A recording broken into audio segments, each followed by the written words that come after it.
બાપા બે શબ્દો.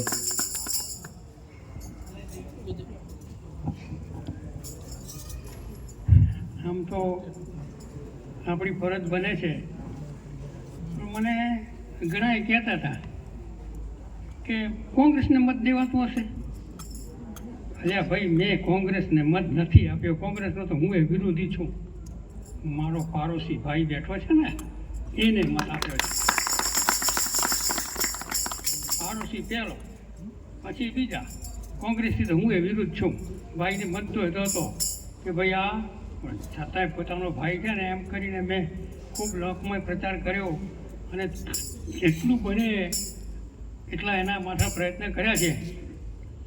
આજે આ ભજન મંડળીને હું મારા અંતરના એટલા બધા અભિનંદન આપું છું કે તમે શું તમારું તાણ, તમારી સૂલ, તમારું અજંત્ર અમને શાંતિપૂર્વક બેઠે હમણાં એવું આજ લાગ્યું.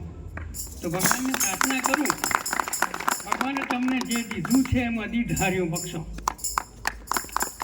દીધાર્યું બક્ષો, તમારી નામના વધે. કદાચ હું એમ કહું કમલેશભાઈ, ભવિષ્યમાં આમાંનું આમંત્રણ આવે તો સ્વીકારશો? સમયની અનુકૂળતા જો ભાઈ, એવું એકલું નહીં, જમવા હાથેનું. ભજન મંડળી બોલાવ્યું તો જમવા તો દેવું જ પડે. પહેલું જમવાનું, પછી ગાવાનું.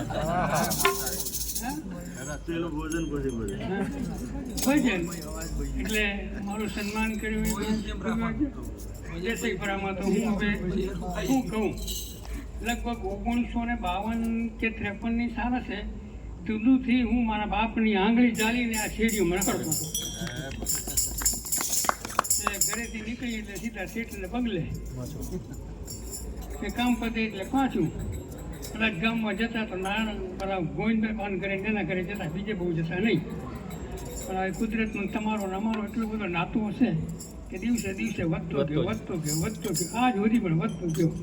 એટલે અમને અમારું સન્માન કર્યું એ બહુ સદભાગ્ય છે. અમે સન્માનને લાયક નથી, પણ અમારી ફરજ હતી કે પાડોશીને ટેકો કરવો. મને મારા ગામના વળતા હતા કે કોંગ્રેસમાં શું કરા ગયા. એટલે ગઈ કોંગ્રેસ તમારે તેલ લેવામાં, મારો ભાઈ બેઠો એને તો જોવું. કોંગ્રેસ શું કરવા ગઈ નથી. હું એ ભાજપને માનું રહ્યો, પણ ભાઈ પહેલો. એટલે એક પાડોશી ધર્મ સમજીને સેવા કરી છે અને આપ બધાની સેવા મજરે મળી છે. તો એ બદલ હનુમાન દાદાને વિનંતી કરું કે તમારી શક્તિને દિવસે દિવસે વધારો કરે. અને અસ્તુ અમારી ક્યાંક ભૂલ થઈ હોય તો અમને કહેજો. અને સદાય હું તો અહીંયા જયસઈપરાનો જ છું એમ સમજી લો તોય ખોટું નથી. ચાલો, ધન્યવાદ. ખૂબ સરસ બાપા.